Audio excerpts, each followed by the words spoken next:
haberlo dicho. Se lo estaba diciendo, no te enteraste. No puedes decir que no hay llegado. Tú sabio, dices. Claro. Este sábado que viene hay un acto en Calabria 66, donde tenemos las reuniones de las mareas y tal, por el tema de que no pase más. Y es a las 10:30. Calabria 66.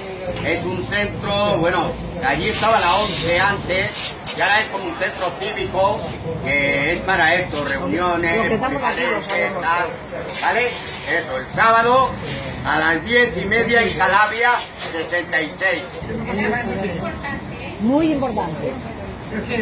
Para que no pase más, las denuncias que hay y los baremos, ahí lo hemos puesto, si queréis leerlo, es a las 10:30, listas de espera, todo, Es las interesante. negligencias, las malas praxis, y se pasará un vídeo que está hecho por todos los que nos han llamado para hacerlo, ¿vale?